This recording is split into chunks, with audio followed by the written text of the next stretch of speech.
On today's episode of Locked On Avalanche, Artturi Lehkonen returns, and the Avs get their best win of the season. It's just that simple, Kyle.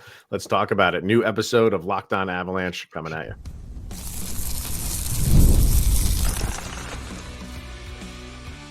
Your Locked On Avalanche, your daily podcast on the Colorado Avalanche. Part of the Locked On Podcast Network. Your team every day. All right, everybody, welcome to the Locked On Avalanche podcast, part of the Locked On Podcast Network, your team every day. I'm your host, Chris Maselli. With me, as always, is Mr. Shaggy Von Doom, Kyle Sullivan. Thank you for tuning in and making it your first listen of the day. Always appreciate it. And make sure you're following us on our social media outlets, LOPN_Avalanche on Twitter X, Locked On Avalanche on Instagram and Threads. Questions, comments, concerns, and opinions, LockedOnAvalanche@gmail.com. And follow us on our YouTube channel. Hit subscribe, get notified when a new show goes live, and make sure you subscribe to our subtext as well. Link to that's in the show notes below. And when you do, you chat with Kyle and I one-on-one. We get your opinion, everything Avalanche related, which we share on this very podcast, like we will do a little bit later when we get their our subtexters' thoughts on this game against Seattle. We mentioned something with Gabe Landeskog in our crossover episode with the ladies from Locked On Preds. And I don't know if maybe if we just threw it out into the stratosphere that something bad happened, but we'll talk about it. Nice going, Chris. I know it's our fault. But where we're going to start is obviously with this game, the Avalanche get a much needed 2 points. So if we're going streaking, if this season is all streaking, we're at this is the beginning of a winning streak, because we've had a losing and then a winning and then a losing. So let's go on a winning streak. I'll be happy with that. A very nice 6-3 win over Seattle. Artturi Lehkonen's first game back. You could tell we were talking about it yesterday. He injected some life into this team, and you had them playing right from the opening puck drop, solid hockey. Yeah. And this was more like it. This was more like Avalanche hockey that we're used to, that we know that they can play. So yeah, let's make this the start of the new season, the new season, and get more of this, get more games like this. Yeah, your Colorado Avalanche are currently sitting at 6-7, and it's probably my favorite game of the year so far. Just tempo wise, that Ivan Kovalenko line, my goodness, I've been loving some of that. Just how this whole team played beginning to end. That's kind of what you want to see, even despite and we'll get into it, like the crazy reviews and like an average goaltending night, to be honest with you. Like this was honestly a really good Avalanche win, and against a really good opponent. Like I know Seattle was 5-7 coming into the game, but they're a scrappy, good team. Sure. And they're a deep team. Like they're built on depth. They don't have those guys that they don't have a singular MacKinnon or a singular, like they don't have that, but they are just a solid team from top to bottom. But when they struggle, they can struggle against teams like the Avalanche, that if the Avalanche are on top of their game, which they were for this one. But we were talking earlier in the week about how what's the identity of this Avalanche team, and you had like this was more of, even when Seattle got that goal, when they pulled the goalie and they pulled it to 4-3. This was anything can happen in hockey. That's why I love the game, because even the team that is in command for the majority of the game can still lose that game. And it could have happened where Seattle gets another fluky one at the end where they pull the goalie. But this was the way that they were playing.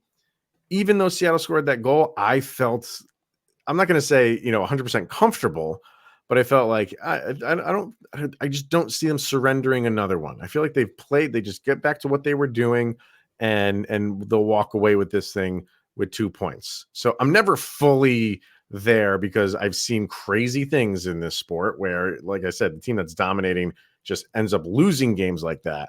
So I'll never be 100% on that end of it, but I was more leaning towards, I'm okay. I feel like they're playing fine. They're doing okay. They're doing very well. Not doing okay. I thought they played a very excellent game. And I was, for the first time, as comfortable as I can be with a lead like that.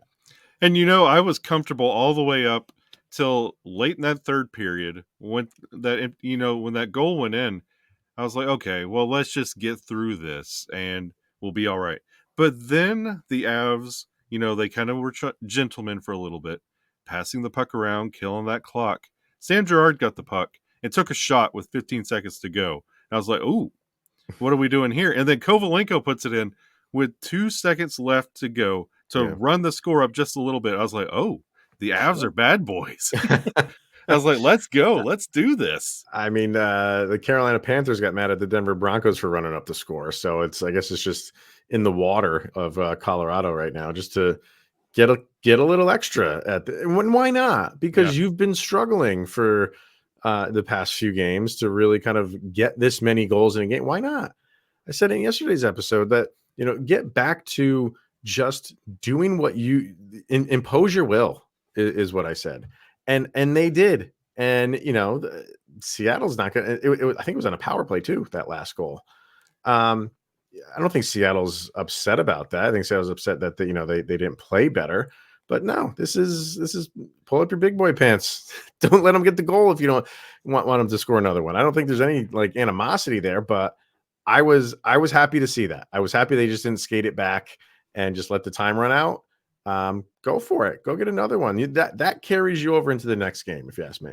Especially because the Avalanche up to this point have been like, go back and look at the box score. There are so many empty net goals that make the losses look worse than they actually were, that they let up 1 or 2 empty net goals, and it feels like a bigger goal disparity, but it's not. And for the Avs to turn it around and say, let's run it up a little bit, like even though this is garbage time, let's walk away with a 6-3 win. It looks a lot better than a 5-3 win. Yeah.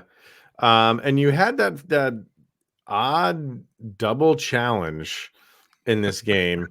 I don't think I've ever seen anything like that, where a guy on Seattle takes a shot on net, misses completely, misses so much it just whips itself around the boards all the way into the Avalanche offensive zone, where Artturi Lehkonen picks it up. Avs have a offensive zone possession for like 45 seconds, I think, and then they score. Seattle challenges it, says Lehkonen is offsides, which he was. And Bednar challenges that, saying, well, we never touched the puck into the zone. Technically, they brought the puck into the zone because the last one to touch it was them. And you could, like, the refs just didn't rewind the tape far enough back in the initial challenge. And then it got reversed again, and we have a goal. Craziness in this game. It's the Uno double reverse card. And I think, didn't John Cooper in the Tampa Bay game get a double challenge? No, he what did he do? He complained enough for it wasn't a challenge, it was for a penalty. It was for like a major penalty, which that's ridiculous. Yeah. Like, if the refs miss a penalty, you can't go tell them you missed Steinberg's suspension. No, I don't think it was. It was before that. Because they deemed it was not a major penalty. So but just the fact that he said, like, you guys missed a penalty, go review it is nuts. That should not happen. We're filling out the bingo card of crazy Avs. It is replay and calls. Yeah. We're checking them all. Crazy. So, but the Avs benefited from that, and for Mikko's the one that got the goal on that play, and then it got taken away for a minute, and you're like, man, what does this guy have to do to get back on the goal sheet? But then it got reversed, and obviously he finally gets a goal for the first time. I think they said in 7 games. Yeah, I think it was. It was cool to see that little exchange between Mikko and Grubauer. Like, I thought I was like, okay, that's pretty cool. I mean, I give Grubauer credit because he was letting a lot of goals in at that time to still be in a good mood to talk to your old teammate. But yeah, so you had that, and then a lot more to get to. We got to get to, obviously, Nathan MacKinnon, and he had an assist party in this game, so we'll talk about that. Cale Makar, I don't know. We gotta see what's going on with him. This is the hockey gods give. Do they also take away? One of those things. So let's get our first break in here, and we come back. We'll continue talking about this Avalanche win over the Seattle Kraken. First, let's hear from FanDuel. So get ready to tackle the NFL action with FanDuel, the NFL over on FanDuel, America's #1 sports book. Because right now, new customers can bet $5 and get $150 in bonus bets if you win. The FanDuel Sportsbook app gives you everything you need to place live bets on the NFL all in one place. So when you get that hunch in the middle of the game, you can check out the latest stats, view live play-by-play, and so much more on the same page where you place your very bets. So just visit fanduel.com to join today and get started with that $150 in bonus bets if you win on your first $5 bet. That's fanduel.com. Never waste a hunch and make every moment more with FanDuel, an official sports betting partner of the NFL. All right, so stats in this game. You had Chris Wagner with a goal, which was assisted by Nathan MacKinnon. You had Kovalenko with a goal and an assist. So nice game from him. Artturi Lehkonen, first game back, not only gets an assist, but gets a goal. Yeah. So, you absolutely love to see that. Ivan gets a goal. Mikko Rantanen, not one, but 2 goals. On the defensive end, Cale Makar, just 2 assists. I say just 2 assists. Whoa, where did it all go? I'm not kidding you. Everything just erased from the NHL website as I'm reading these. I have 2 assists for Cale Makar. That's crazy. While I'm reading it. Okay, so I got to go over here now. And you got one assist for Sam Girard and 1 assist for Josh Manson. Okay. How did that happen? What is going on over at NHL.com? Everything just went away. They're hiding this game from memory. I think maybe John Cooper called him up and said, "Get rid of the stats. Maybe. Get rid of the stats. We don't do stats anymore." Yeah, the one that obviously stands out here is Nathan MacKinnon and his 5 assists. So McKinnon's always good for 8, 9, 10 shots on goal. He had 4, which is low for him. But sometimes when guys are just feeling it offensively, it doesn't necessarily mean that they are just shooting pucks on net and trying to get as many goals as possible. It's like a score in basketball, just when they can't miss. The opposite is true for facilitating. And you can get in a zone doing that, especially in hockey. And you could tell he was feeling it, and he saw something in Seattle's defense where he can pick them apart, and he did, to the tune of 5 assists. So excellent night for Nathan MacKinnon. Yeah, that's the thing with Nathan MacKinnon's game, that you can walk in and you could take it over by scoring and just flirting with a hat trick every time you get on the ice. But then you have, like you mentioned in the first segment, Seattle doesn't have that incredible star power that will win you the game. So, of course, that talent will start cheating towards players like Nathan MacKinnon and start trying to double him up or pressure him. And Nathan MacKinnon, with his hockey IQ, sees this. And when he sees that draw, it's 5-on-5. If you have 2 players coming at you, that means somebody has nobody around him. And Nathan MacKinnon can facilitate that puck. And it's really wise on his part, where he's not forcing the shot. Like, if he feels that pressure, instead of feeling like he has to break through, he understands what's going on and he could pass around. And he did this at the beginning of last year and the beginning of the year before that, where he just is assist crazy because that's how people are playing him. And then the tape is out on that. Everybody sees that's how Nate's playing. Everybody settles back. Then he takes advantage and scores 2 goals a night. Yeah. It was great. It was great. Like when he gets in that mode, whether it's scoring goals or just finding his teammates, that's just when you can't stop him. Got to give some credit here to Parker Kelly. Dude was just like, that Scott Sterling video that makes the rounds on YouTube, where it's just that comedy video. Like, they've done different sports for him. I think it started with soccer, and he was a goalie, and it was just, if you haven't seen it, it has like a billion views. So I'm sure most people have seen it, but if you haven't, just YouTube it. Scott Sterling and the soccer one, and it's just, no matter what the guy kicking the penalty shots does, it just nails him in the face. And by the end of it, he's just bloodied, no teeth, and he's saved every penalty kick. And it's hilarious. It's a hilarious classic video. Parker Kelly was Scott Sterling, because on one possession, he blocked 5 shots on one. So I liked this signing going into the season. I'm not going to say he's been great. I think he's been good for a depth guy. I wanted to see a little bit more out of him. Like, face-offs, he's been rough. He doesn't really give you much offensively. He tries. I got to give him credit for that, because if he gets the puck, like, he's going to fire it on net. You just don't know where it's going to go. But this is where he can excel defensively. Penalty kills, he's great. And you block this many shots in one possession. That's how you get on the good side of a fan base, like stuff like that. That's watching this game.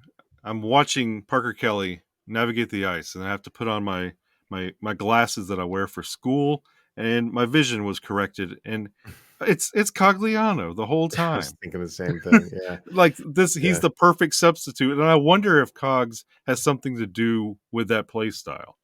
If just like giving him a little, this is what got me here, because it's almost identical how they play. Like, he's not going to light up the score sheet, although he flirts with it. And he's in the right place, the right time, and is not afraid to give up his body for blocking the puck or blocking a pass or just sacrificing himself to throw off the momentum of a play. The only thing that stunk about it was Seattle scored at the end of that. That's where they pulled the goalie, and he blocked 5 shots, and then they end up scoring. So you just felt for him, all of that work. And he slams the stick. I would have too. I would have slammed that stick onto the bench, got another stick, and slammed that one too, because all that blood, sweat, and tears, and they score after it. But it is what it is. Cale Makar, so both Nathan MacKinnon and Cale Makar, they extend their point streaks to start the season, and you could tell, like, after MacKinnon got his point early on, maybe there's a fun wager going on between these two, but Makar was trying to get his point in somewhere and get it over with. Didn't want the game to go on too long without him getting his point, and he eventually did. 2 assists overall, and then I don't think he played the entire third, if I'm not mistaken. I don't think so either. And they showed him coming off of the ice and going back into down the hall. So I guess just something we'll have to watch. And like you said, we're recording this right after the game is over, so I'm sure Jared Bednar said something in his press conference about it. Could just be, I don't know. And we'll get more info tomorrow on it. But we've said this before, Kyle. Like, we get Lehkonen back, it's always in the back of my head. Okay, now who's going to drop? And we're getting all of these guys back, hopefully soon. With Drouin should be back. He soon. Bednar said he is. I think he said soon for him. Didn't circle a date on the calendar, but he did say soon. Obviously, Nichushkin should be coming back soon. Miles Wood, he could be any game. But what's going to happen to balance out, the Thanos, everything's in balance thing for the Avs? And see, the thing is with Cale Makar, 1, he's having probably one of his better years. 2, it's one of those injuries that nothing really caused it. He just came up limp and nothing was said. It is very quiet, and it's immediate to the bench, followed by a trainer. And then you put 2 and 2 together, it's not going to be great. You're hoping for the best, but initially on first look, it doesn't look great. Is that what it was? Because I know they started talking about it, I think, when they came back from a commercial. So when I had my attention back on the television, they were showing him like skating off the ice. I didn't bother to rewind or anything, but so there was no hit or anything like that. He just maybe made a turn somewhere and tweaked something. He was coming behind the trapezoid up the wall, up at the quarter wall, and he just like pulls up right in front of the ref, goes right to the bench, and then says a couple words, and a trainer and Cale Makar just disappear into the night. Okay. Those are the concerning ones too. Those are the ones just like, okay, did you pull something, pop something? You're not hit by anybody. We'll see.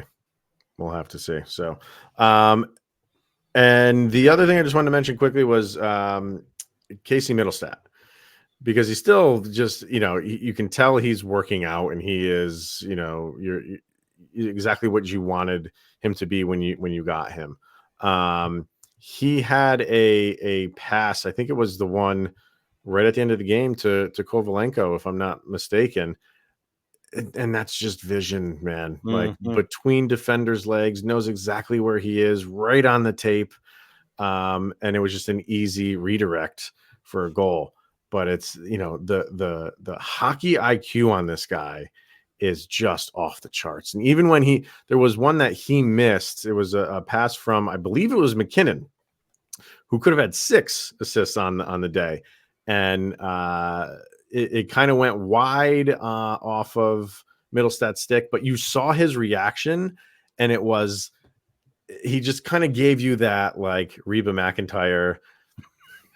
I know, I know exactly what I did wrong, and it's not going to happen again. He's fun to watch. He is that like minute detail guy that you just absolutely love to have on your team. So I love watching him play.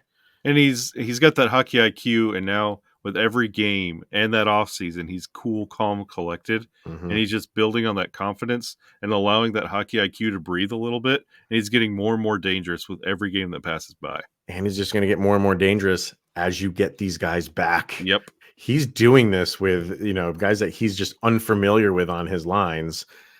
He's still going to have a familiarity time frame with the guys coming back, because he's still new to this team. So what he's doing with that, and when these guys come back and he just gets into more games with them, it's scary what this guy can do. So love watching him play. Yeah, he's going to be my next jersey purchase. Think so? Sure. Oh yeah. I think eventually that'll happen for me too. So, all right, let's get our last break in here, and we'll get to that Gabe Landeskog news, our sound check, and hear from the people over at Subtext. We'll do that right after this. All right, we are going to hear from Prize Picks. It's the best place to get real money sports action, with over 10 million members and billions of dollars in awarded winnings. Prize Picks has made daily fantasy sports accessible to all. All you got to do is pick more or less on at least 2 players for a shot to win up to 100 times your cash, where you can run your game all season long with Prize Picks. It's the best place to get real money sports action. Join over 10 million users. Sign up today.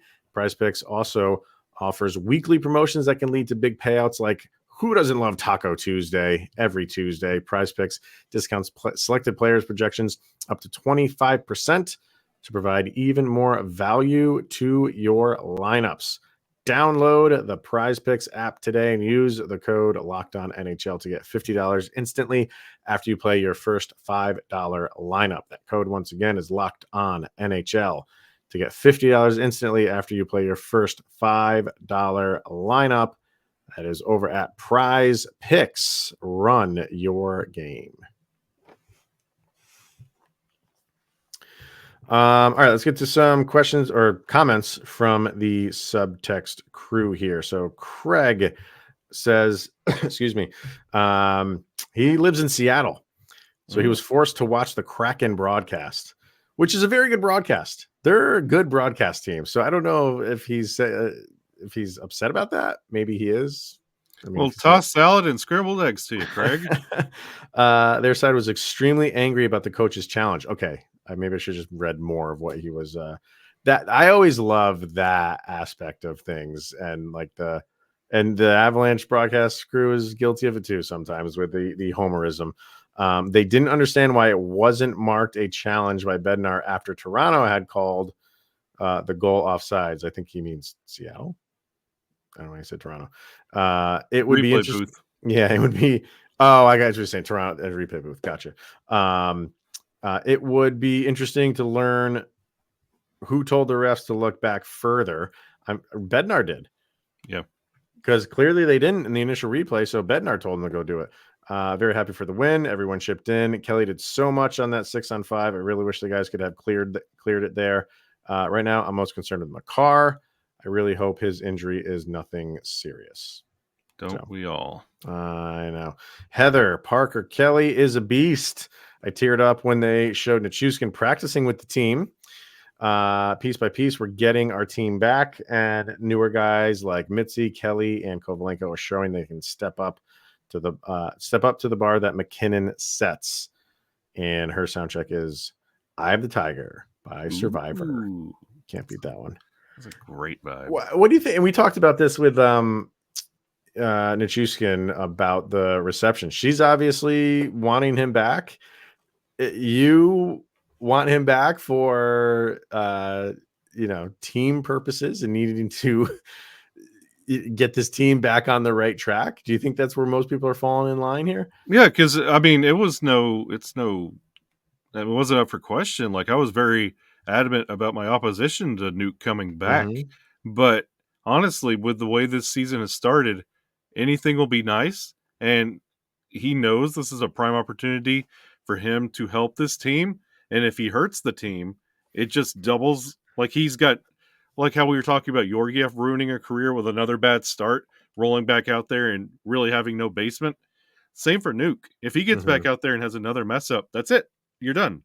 So he knows those are the stakes. So with that in mind, come on back, Nuke, but watch yourself. Finally, Kay says a much needed win. I was wrong about the rust. Lecky looked awesome. Mikko finally getting back on the goal train. Nate with 5 points. All around fantastic effort. Parker Kelly taking those blocks was positively heroic. Really hope Cale is okay. And they just kept him out since we had a good lead. Maybe there's some part of that, but you didn't. It wasn't fully in the bag. I like that. I like that spin. Yeah, and their sound check is "I'm So Glad" from Cream. Gotta love that too. Gotta love that too. Such a good band. Yeah, we'll get to our sound check in a second, and not to end the show on a downer because it's not official. Let's throw that out there right now. It's not official. Nothing's been said other than from Adrian Dater. And we had said on the crossover with the Lockdown Predators that we haven't heard anything in Landeskog world. You haven't seen him skating. You were getting like those just videos. Brendan was posting videos all the time of Landeskog skating. You haven't seen anything. So we kind of just threw out there, like, is something wrong? We don't know. And maybe we're to blame here. I really hope not. But if you believe in voodoo, please don't pinch the voodoo dolls. Adrian Dater did put out up on X that he has heard from a couple of his sources, and Dater's been around for a long time. Dater has sources, love him or hate him. I followed the guy for years. He's usually on target with some of these things most of the time. I kind of hope he's wrong with this one, clearly. But he did say that he heard from a couple sources that Landeskog did have a significant step back in this knee news, so much so that there could be a contemplation of retirement. Take it for what it is. We'll wait for more news and official news and whatever you want to say, but not clearly what you want to hear. We're getting good news. We're getting guys back, and he was supposed to be, and still could be. I don't want to go there right now. One of those guys that you do get back, but it was odd, man. It was odd not hearing any Landeskog news, and then Dater comes out with that, and you're like, okay, it does kind of match up. What's going on here? Yeah, I'm going to wait until official confirmation from Gabe Landeskog himself, because anytime I say something about this injury, it goes right to Landeskog's ears on Amazon Prime. I know. So, and I hear you, but it's I out hope there, so we got to talk about it. And I know there's some people like, oh, don't bother talking about it until I get that, but I'm just throwing it out there so people are up to date and informed. We're not saying this is actually happening. It's just it was out there. It's interesting. So let's see where this goes. Obviously, yeah. I hope it's not, but you can put two and two together and kind of see where things are going, and it could possibly be the case. It's just weird. Like I said, it's just weird. You were seeing so much of him, and then it's just been crickets for the past few weeks. So let's hope everybody here is wrong. Everybody. Let's see. And then we just got to bring up Annunen too, because I thought he had another very good game. I don't really think it's a question at this point in the game, man. It is him. Yep. He is your guy, and you ride this for as long as possible. And if that's for the duration of the season, it's for the duration of the season. Yeah. He was good. He was a good to average night, but that's all you really need. And it shows you don't get that with other options. This is your good to average goaltender that the Avalanche have thrived on for the past couple of years. Yeah, he made stops when he had to make stops, which is what you need, what you want. So overall, I think this was their best game so far this year. So let's continue that. Having said that, let's get to our sound checks and we'll wrap this thing up. You heard some sound checks from our subtext people. Kyle and I and our subtext crew pick a song that we feel most summarizes the most recent game. Our picks go up on a playlist over on Spotify, which you can go over there and follow along when we throw them up there. This playlist is titled LOA Soundcheck Volume Number 4. So what do you got for this game, sir? The OGs, the everydayers. If you've listened to this show, you know I'm a huge Batman. You're going to the what? You're a what? I'm a Batman fan. Oh, okay.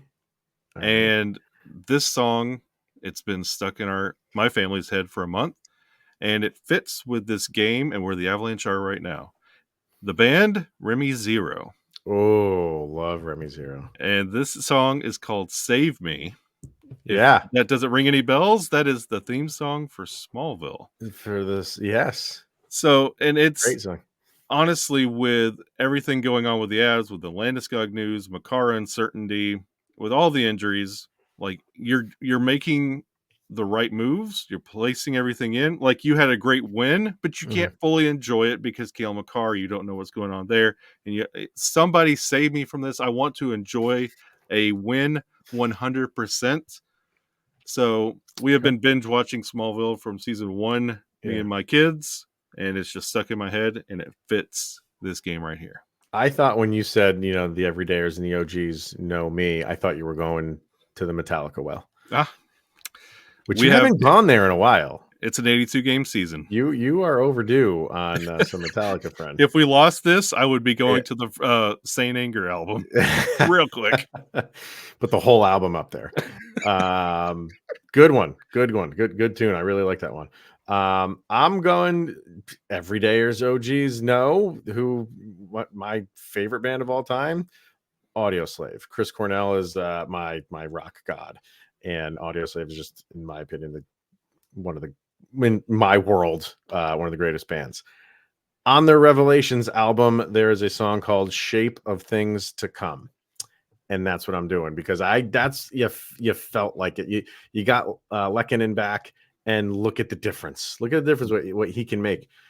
We've said that about like Taves. Remember when Taves, like the difference he made? Like you get these guys back, and okay, let's get Drouin back. Now let's get Nichushkin back. Let's get Miles Wood back. Let's get all these guys back.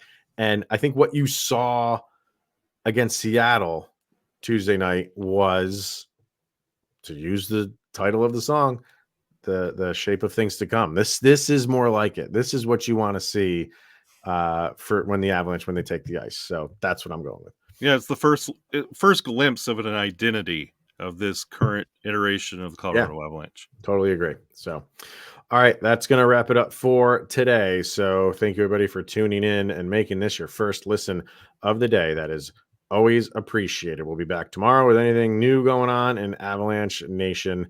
But for now, that's going to wrap it up. He is Mr. Shaggy Von Doom, Kyle Sullivan.